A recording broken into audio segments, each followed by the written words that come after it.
Plant-based diets are associated with a lower risk of cardiovascular disease, mortality, and dying from all causes put together. This study of a diverse sample of 12,000 Americans found that progressively increasing the intake of plant foods by reducing the intake of animal foods may be associated with benefits on cardiovascular health and mortality. But when it comes to plant-based diets for cardiovascular disease prevention, all plant foods are not created equal.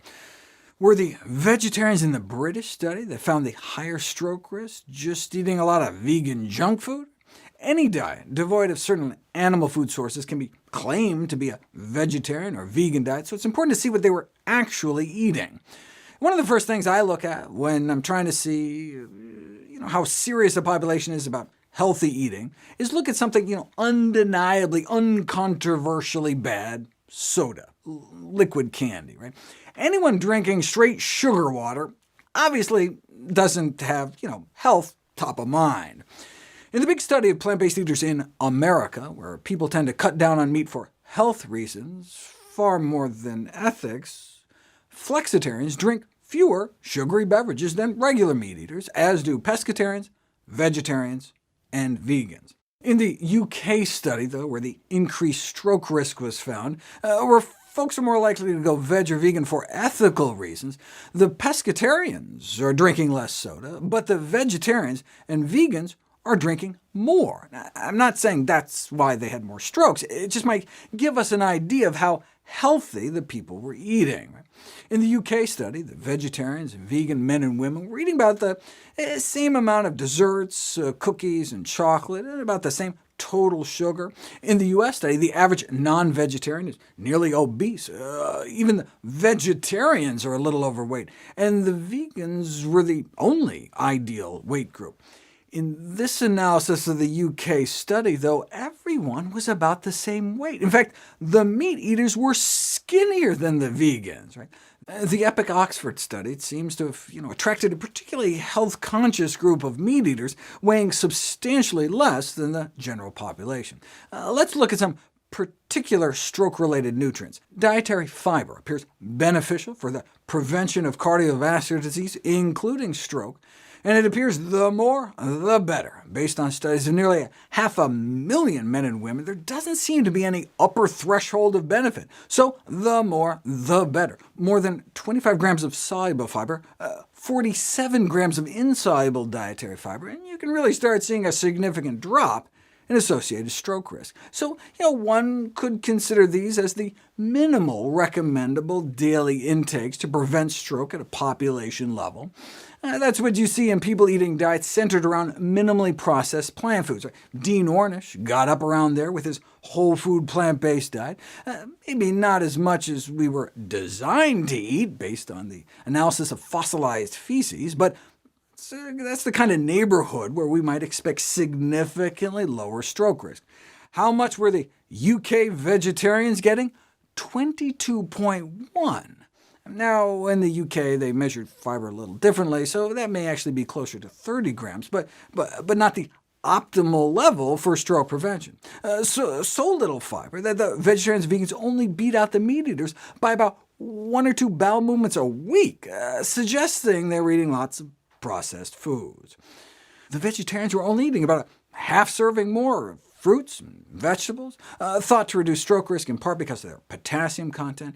Yet the UK vegetarians at higher stroke risk were evidently eating so few greens and beans they couldn't even match the meat eaters, not even reaching the recommended minimum daily potassium intake of 4,700 milligrams a day. And what about sodium? Right? The vast majority of the available evidence indicates that elevated salt intake is associated with higher stroke risk. There's like a straight-line increase in the risk of dying from stroke the more salt you eat. Even just lowering sodium intake by a tiny fraction every year could prevent tens of thousands of fatal strokes. Reducing sodium intake to prevent stroke. Time for action, not hesitation. But the UK vegetarians and vegans appeared to be hesitating, as did the other dietary groups.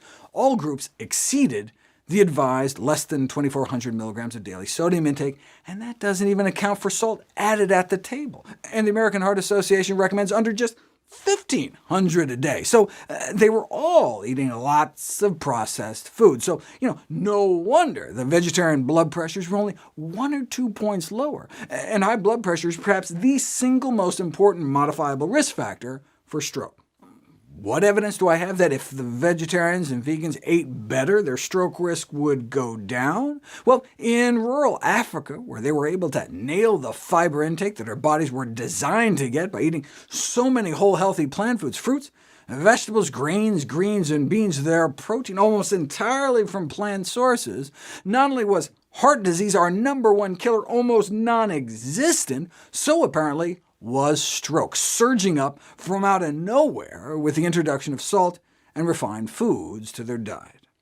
Stroke also appears to be virtually absent in Catava, a quasi-vegan island culture near Australia, where diet was very low in salt and very rich in potassium, because it was a vegetable-based diet. They ate fish a few times a week, but the other 95% or so of their diet was lots of vegetables, fruits, corn, and beans, and they had an apparent absence of stroke, even despite their ridiculous rates of smoking. After all, we evolved eating as little as less than 1/8 of a teaspoon a day of salt, and our daily potassium consumption is thought to have been as high as 10,000 milligrams. Right? We went from an unsalted, whole food diet to salty processed foods depleted of potassium, whether we eat meat or not. Right? Caldwell Esselstyn at the Cleveland Clinic tried putting about 200 patients with established cardiovascular disease on a whole food plant-based diet.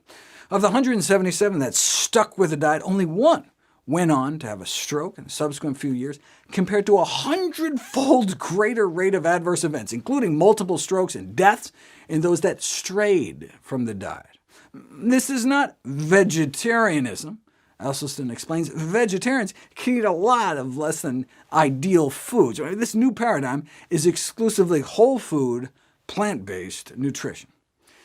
Now, this entire train of thought, that the reason typical vegetarians don't have better stroke statistics is because they're not eating particularly stellar diets, may explain why they don't have significantly lower stroke rates, but that still doesn't explain why they might have higher stroke rates. Right? Even if they're just eating similarly crappy, salty, processed diets, at least they're not eating meat, which we know increases stroke risk. Right? So there must be something about vegetarian diet that so increases stroke risk that it offsets their inherent advantages. We'll continue our hunt next.